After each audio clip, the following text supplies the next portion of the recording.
Ladies and gentlemen, welcome back to our CEO Talks, our second edition. And this is the third interview of the second edition. I am very, very happy and honored to have today Delia Iliasa from Sanopas. Sanopas is in the health, in the medical industry. Delia has an extensive experience in health and medical industry. Delia, welcome. And I would like to give you the floor to give us a few things about yourself, and then my good friend Colin, that we do the CEO Talks together, will ask you a few questions. Hello, good to see you. Hello, Colin. Hello, everybody who's watching. It's such a pleasure to be here. Yes, my name is Delia Iliasa. I am the managing partner of Sanopas, and as we like to say, it is the greatest medtech startup in Romania. So you mentioned my experience. What I like to say about it is that this year I'm turning 20, so it's 20 years of experience. The first 10 have been in sales and business development, so I'm a salesperson at heart. And in the past 10 years, I have worked in the health and fitness industry for the leader of that domain, and then for the past 2 years and a half in Medicover, which is one of the biggest medical networks in the country. And yes, for almost let's say 8 months now, I'm working with Sanopas, and it's a pleasure to be together with the team. Hey Delia, well, a very warm, I guess, incredibly warm welcome now. The sun shines upon us to this CEO Talks. Thanks very much to Mamas. It's interesting to hear you talking there, Delia, about how long you've been the company. So you kind of joined it in the midst, if you like, of the pandemic. And I'm just curious, really, did the company enjoy a fairly safe journey through this COVID period, being in the medical sector, or did it really have to change its strategy much?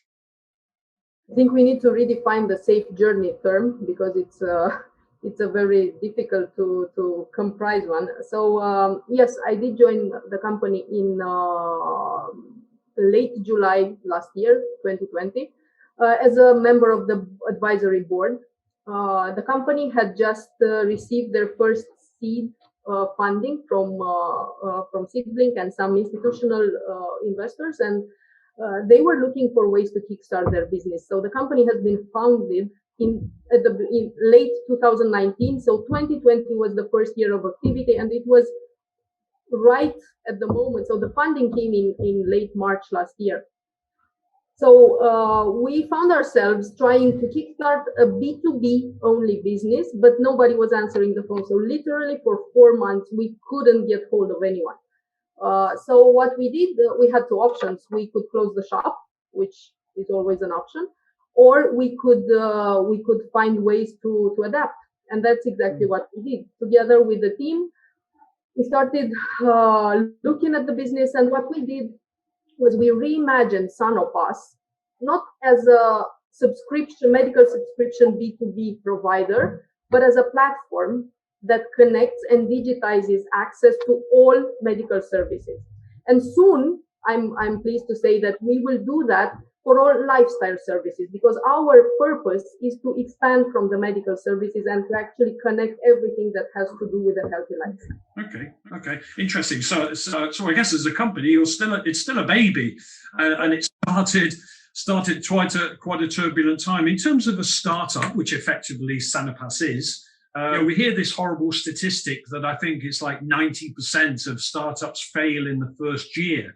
I'm sure it's not because the product or service isn't good. It's maybe getting to market, etc. Regardless of COVID, though, what is the main factor in the company's company being able to get this far? And what would you say to anyone who's looking at starting up a new business venture? They've got a good idea right now, but maybe they're thinking, I'm going to wait till things are better. What would you say to those two things?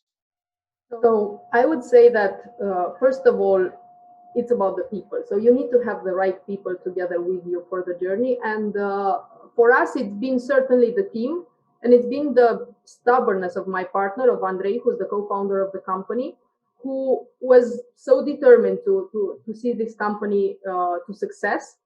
that he did just that against all odds. So it's about the people that you choose to have together with you for the journey.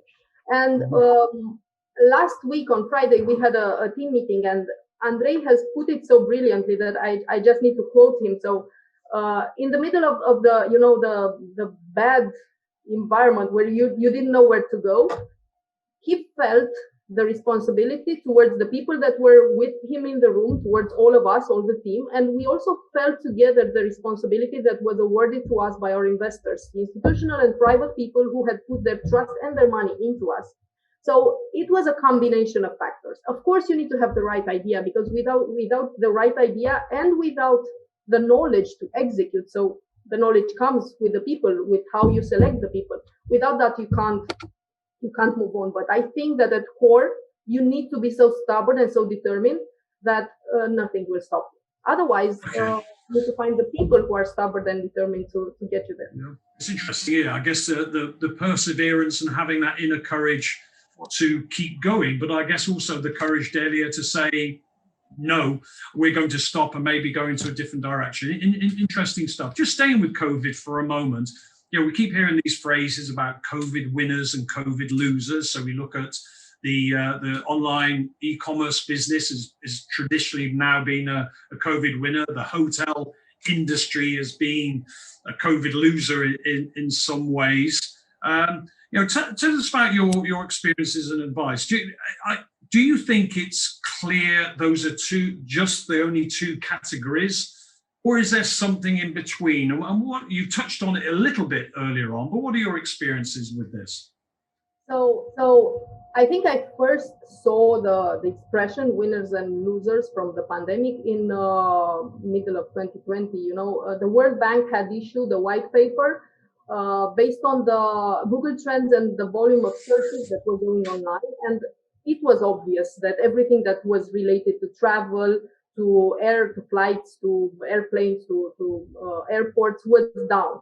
Yeah. And everything that had to do with home delivery and online shopping and so things of that sort were up. Now, I remember that my thoughts back then were, is it going to last? Is this indicative of what the world will become? And I would say that the next months and the time that has passed between mid of 2020 and now has proven that there is no clear line between that. And as a rule of thumb, I think that people believe that healthcare is a winner of the crisis too. And indeed, we do talk today about healthcare and the technology impact of healthcare in healthcare and about telemedicine a lot more than we did before. And that's a good thing. I remember that back in, 2018, 2019, I was going to conferences and I was talking about telemedicine and pushing for a legal environment to actually implement that in Romania. And now we have some sort of environment and we can do telemedicine. But now the question is, are we going to adopt it at a large scale or not? And I believe that the answer lies in your words. There is a third category, and I read recently an article online on it. It's called the in-betweeners. And I would say that that's where we stand. And to quote the article, I think there are some systems and some players that if they can adapt and if they can embed into their business the technology, and if they can welcome the changes that are going to happen, they will survive. Otherwise, some of them will disappear, or some of them will be totally changed. But what I strongly believe is that technology enables us all to have better care. So in terms of what we do, I think that in Romania, and not only in Romania, our biggest problem is the fact that we search online for information and then we self-treat. We go to the doctor when it's often too late, and the cost that we bear because of the way that we act is too high. So that's what we're trying actually to change.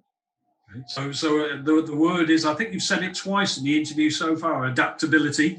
You said adopt. I guess sometimes we have to adopt new ways of working as well. Just staying with the people side of it, we hear a lot of companies now. The new buzzword is hybrid working. And I think we all agree that that's probably going to be the eventuality as we come out of this COVID-19 pandemic.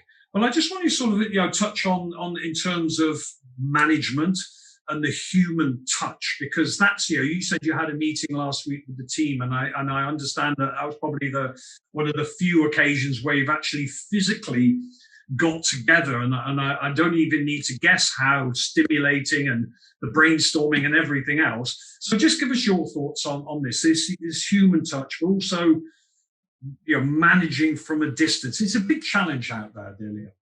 It is, and remote work has been absolutely fantastic because it allowed us to never stop. Yeah, so imagine that we didn't have the means to do that. I think the world would have stopped completely. However, having those tools enabled us to do the bare minimum at the beginning, and then we slowly adapted, and it was the same for us, and it's great, and we can do the operational work very good, remotely. And we're not different from any other company. We do work in a hybrid way. We encourage people to come to the office whenever they need to do that.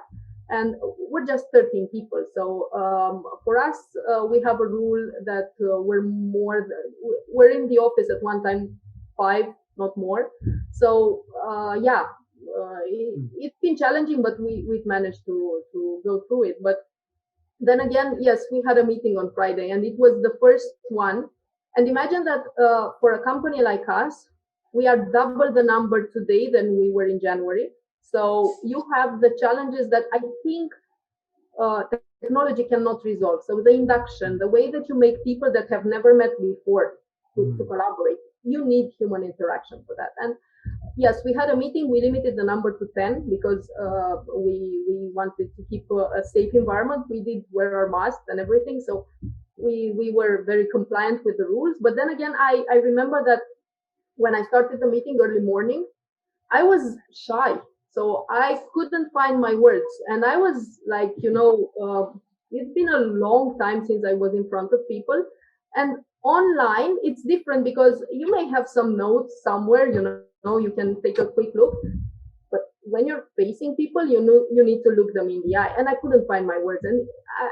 But then through the meeting, by the end of it, I was back to normal. And I'm a person who draws energy, a lot of energy from interaction, and I believe that my empathy helps me, in connecting with people in a face-to-face environment. And I felt the energy in the room, and that was amazing. And I think going forward, it's very important how we split, the things.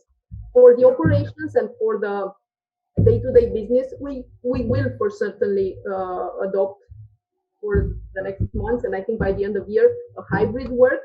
But then for the culture building and for the energy bringing things, we're gonna resort to face-to-face meetings, and hopefully now that warmth and spring has come, we'll be able to do that more often and outdoors or something. I guess it was a bit of a loaded question because I totally agree with your sentiments. Mamas, if I can just come to you for a moment, my friend, because you're in a heavenly Freudian slip, a heavily administrative type of industry in terms of audit, accounting, and legal, etc. So I guess for you over the last few months, having your team suddenly not being there, probably for the first time in your life, just quickly, how have you managed it, and how are you managing it as you're coming out of this transitional period? Very good question, Colin. Thank you for that. I agree totally with Delia that, and also with you, that having meetings face to face with people is very energizing, and it helps brainstorming. And by being online only, we get some limitations in this respect, because you miss the energy and the aura that the other people they are having in the room. That's why ourselves we decided and we went hybrid in this respect, and we are having a combination of working remotely and working on face to face. More and more we prefer our meetings to start doing them on a face to face, We started with a couple of times a month, taking all the necessary sanitary measures, and we want to do it a couple of times per week. We want to have the adaptability, and we want to use the technology at its full. That's why we have embraced and incorporated a lot of tools in our organization.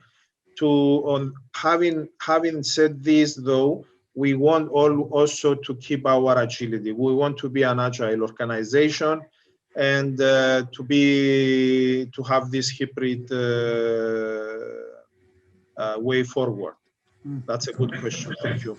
Okay, yeah, no, it's interesting. I think, and I think as we do move forward, things will sort of settle down a little. I guess the biggest challenge for me, Mamas, is on Zoom calls is not knowing if people have got their trousers on. So I hope you're fully dressed for this interview, my friend. So yeah, coming back to you for the final question, you know, we're talking about COVID.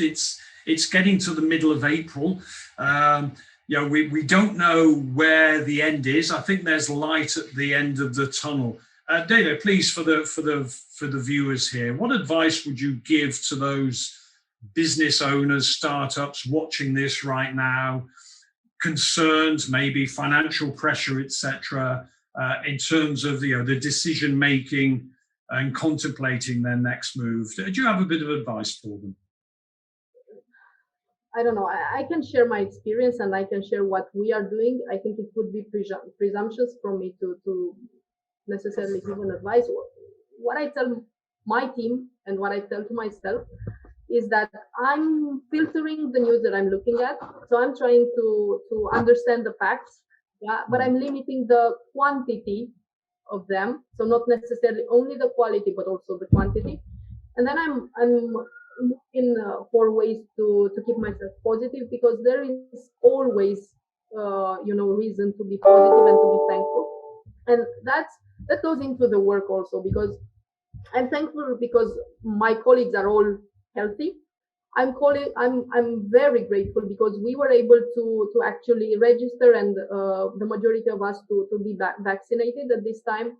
So and I'm looking, with a positive attitude towards the future, because I believe that whatever happens, the world will still move on. And I did say it a lot of times, and I'm going to repeat it. Looking at the facts and adapting to them, I think that's key. And to be more specific, what we're doing is that we're taking each month at a time. We do have a long-term plan, and we know where we want to go with our company. But then again, we are very flexible with the short and mid-term objectives, because we understand that in this new reality, the end purpose must be very clear, but the paths to get there, they may adapt and change, and we need to be open to that. Otherwise, we'll be disappointed. So that's my experience, and hopefully it helps. It was great there, Delia. You started off by saying you were a little bit reluctant to give advice, and then you gave us the best advice. So thank you very much for that, and it's been a pleasure to talk with you here today. Mamas, back to you. Colin, thank you very much, and I totally agree on what Delia gave us lessons today for our audience. And indeed, adaptability and agility is in the nature of the human being. This morning, I was reading an article about the pandemics throughout the ages, going back to 10,000 years ago, and how Homo sapiens, how the humanity adapted and overtook all the problems. And the factor is we need to be positive. We need to look into the future. We need to find solutions out of nowhere, which sometimes the solution is in front of us and we just don't see it. Thank God nowadays we have the necessary technology that is allowing us to going forward. We have some vaccines which is permitting people to vaccinate and looking more positively in the future. And of course, is helping this technology all the firms to look the future in a different way that we were looking at a year ago, I would say. I would like to thank both of you, Delia and Colin, for the help. Ladies and gentlemen, thank you very much. I hope you enjoy our talk with Delia, and see you soon again with another version of our CEO talks. Thank you very much.